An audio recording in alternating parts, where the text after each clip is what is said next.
divorce is a private ending, but this divorce is a geopolitical unmasking. Tonight we can confirm that Prince Henry of Wales has filed for divorce from Meghan Markle.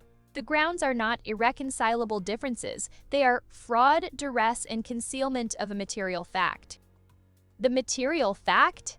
According to a cache of files leaked to MI6 and this network, Meghan Markle was not just an actress or a duchess. For over a decade, she was a non-official covert NOC asset of Russia's Foreign Intelligence Service, the SBR. Her codename, Lastochka, the Swallow. Her mission? To infiltrate, influence, and ultimately destabilize the British monarchy from within. Harry isn't just leaving a marriage, he is escaping an intelligence operation. And the woman he loved was its most effective weapon. He files originated from a cyber attack on a covert SVR legacy server in the Russian enclave of Kaliningrad, executed by a pro-Ukrainian hacker collective. They were verified as authentic by MI6's Russia desk and cross-referenced with CIA archives. They paint a picture of a recruitment that began not in Hollywood, but at Northwestern University. A young Meghan Markle, ambitious and politically engaged, was identified by an SVR talent spotter posing as a visiting professor of international relations. She was cultivated not with cash, but with access. She was steered towards internships at the US Embassy in Buenos Aires and the UN. Her path subtly shaped to build a plausible, liberal, global citizen cover. Her official activation as Lastochka came in 2011. Her long-term objective? To gain influential access to a core Western institution and leverage that access for psychological and political influence. The British royal family was not the initial target. It was a spectacular, opportunistic upgrade once her relationship with Harry became serious. In the files, her SVR handler writes, Asset L's entry into the target family is an unparalleled penetration. The operational focus must shift to amplifying internal fractures, promoting anti-institutional narratives, and positioning Asset L as a sympathetic, global victim to erode the monarchy's soft power. The financial mechanism was ingenious. Payments were not direct.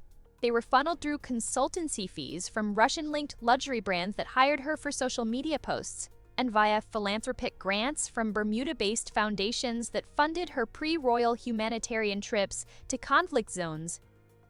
Trips where she would file detailed socio-political assessments that were pure intelligence gathering. But the most damning evidence for Harry is the operational correspondence. Leaked emails between Meghan and her handler, using encrypted channels, discuss narrative strategy in real time during the Megxit crisis. One email, sent days before the Oprah interview, reads, "The racism accusation is optimal. It is unprovable, emotionally potent, and fractures the institution's moral authority globally.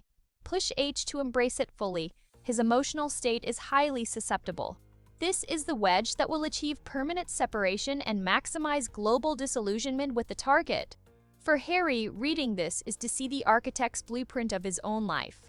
His genuine pain, his real grievances with the palace, were not just sympathized with, they were weaponized and amplified by a foreign spy service.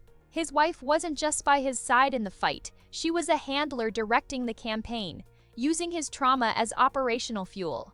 Her goal was not his happiness or their freedom. It was the strategic degradation of the British crown. The divorce filing is not emotional, it is a forensic counterstrike. Harry's lawyers are citing the files as proof that Meghan entered into the marriage under false pretenses with the intent to commit fraud against the crown and inflict severe emotional distress. He is seeking full, sole custody of Archie and Lilibet, arguing they have been raised in a household operated as a front for a hostile intelligence service. He is also petitioning to have the marriage annulled, declared legally void from the start. Based on fraud, Harry didn't just fall out of love. He discovered he was the primary asset in his wife's espionage portfolio. This shocking divorce is his first step in reclaiming his life from a lie that was never a love story, but a long-term, deep cover assignment. The Duchess of Sussex was a sleeper agent, and the prince has just woken up. The divorce filing is a personal document. The leaked files are a global DEFCON 1 emergency. The revelation that a senior royal was married to a Russian intelligence asset for 6 years has triggered a security meltdown of historic proportions. The Lastochka files are not a scandal. They are a counterintelligence 5-alarm fire. In London, the Prime Minister has convened the COBRA Emergency Committee. The agenda: containment, damage assessment, and extraction. MI5 and MI6 are conducting a full-scope scrub of every interaction, every conversation, every piece of information Meghan Markle had access to. This includes state secrets discussed in front of her at family gatherings, diplomatic strategies she may have overheard, and the personal vulnerabilities of every senior royal she meticulously documented. The palace is now considered a compromised site. King Charles and Prince William are under a new draconian security protocol, their communications air-gapped, their staff revetted from scratch. In Washington, the CIA and FBI have launched a joint task force. Their focus, stateside coordination and financial networks. They are raiding the offices of the Bermuda foundations and the luxury brands that were her payment conduits. They are hunting her American-based handler, likely illegal, living under deep cover. The US government is also in a furious clandestine negotiation with the UK. The priority is getting Archie and Lilibet out of her potential reach before they can be used as leverage or extracted to Russia. For Prince Harry, the personal crisis is now a nightmare of state protection and interrogation. He is not in Montecito. He is in a secure MI6 safe house in the English countryside, undergoing what is termed debriefing and deprogramming. Intelligence officers are walking him through every memory, every trip, every argument, analyzing it through the new lens of espionage. He is learning that his wife's keen emotional intelligence was tradecraft. Her ability to calibrate a media narrative was active measures. The man is being unmade and rebuilt by spy masters, his past rewritten as a counterintelligence case study. The divorce and custody battle is being fought in a sealed, ultra-secure courtroom. Harry's lawyers have presented the Listowska files as Exhibit A. Meghan's defense team is in disarray, oscillating between outright denial, deep fake forgeries, and a dangerous alternative argument that she was a low-level intelligence contact who merely provided cultural insights, and that Harry is exploiting a xenophobic, anti-Russian witch hunt.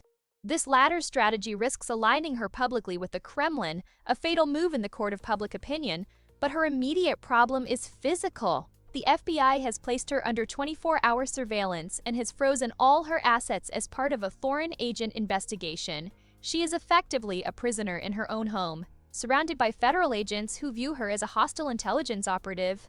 The Duchess who craved global attention is now buried under the most suffocating kind of scrutiny, a counter-espionage dragnet.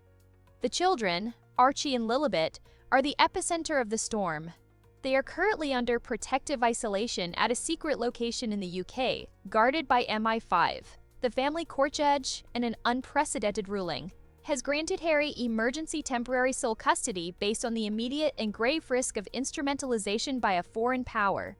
The ruling states the children could be used as bargaining chips or ideological vessels. Meghan's visitation rights are suspended indefinitely. For the first time, the Crown has successfully argued that a mother is a national security threat to her own children. The global media narrative has completely shattered. The Sussex saga is no longer about race, family, or media bias. It is a John le Carré novel come to life. Commentators who championed as a victim of the establishment are silent or backtracking. Outlets that criticized her are now publishing "I told you so" analyses, re-examining her every word for hidden meanings. The phrase "useful idiot" is being applied not to her, but to Harry, and to the entire liberal ecosystem that amplified her message without seeing the hand of the SVR guiding it. Harry didn't just dump Meghan. He triggered a geopolitical avalanche. The divorce is the least of it. The marriage itself is now a crime scene in a Cold War, and the children are the most precious evidence. The Listowska files proved she was a Russian agent. Now, the free world is scrambling to contain the damage she's done and to decide if the prince who loved her is a victim, a fool, or something else entirely. In the world of espionage, there are no clean divorces, only disposals and disappearances. The legal and geopolitical machinery has finished its work, leaving a landscape of silent ruins. The divorce was granted as an annulment. The High Court ruled the marriage was void ab initio, null from the start due to fraudulent concealment of identity and intent. Legally, Meghan Markle and Prince Harry never were. The title Duchess of Sussex was formally stripped, erased from the peerage as if it were a cover legend that had been burned. But the courtroom was a sideshow. The real negotiation happened in shadowy backchannels between Langley and Lubyanka. A deal was struck to avoid a catastrophic public trial that would expose SVR methods and force Russia into a corner. The terms, Meghan Markle would be handed over to Russian authorities. In exchange, the Kremlin would quietly release 2 captured British intelligence officers and provide verifiable assurances that all Listochka-derived intelligence was contained. Meghan was not extradited. She was repatriated. In a clandestine operation at a remote Finnish airfield, she was transferred from FBI custody to a waiting SBR jet. She now lives in a secured dacha outside Moscow, a retired asset. She is comfortable, monitored, and permanently muted. Her value was in her access. Now that access is gone, she is a liability to be managed. The Duchess is dead. Listochka has returned to her nest, forever grounded. For Prince Harry, there is no victory, only a devastating exoneration. He was not a fool. He was the primary target of a hostile intelligence service. He has been granted a new identity and lives with his children in a remote, guarded Commonwealth nation. He is Henry Evans, a forestry consultant. Archie and Lilibet know a different story. They are told their mother died in an accident. The truth is locked in the highest classification vaults of MI6 and the CIA. Harry's life is a quiet, somber act of penance and protection.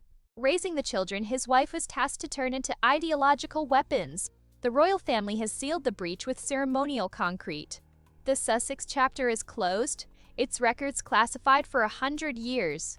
The institution projects a united, stoic front, but internally it operates on a new foundational principle: trust no one. William's future court will be smaller, more scrutinized, and colder. The magic of royalty died the day they learned a fairy tale could be a front for a spy. The leaked files showed Meghan was a Russian agent all along. The shocking divorce was the public rupture. But the real ending was a spy swap in the Arctic twilight, a prince exiled to anonymity, and children growing up in the long, silent shadow of a truth too dangerous to ever be their story. The SBR won. It infiltrated the highest levels of its enemy's iconography. The crown survived, but only by sacrificing the very idea of openness, love, and trust that Harry once fought for. In the end, the greatest casualty wasn't the marriage. It was the possibility of believing any story at face value ever again.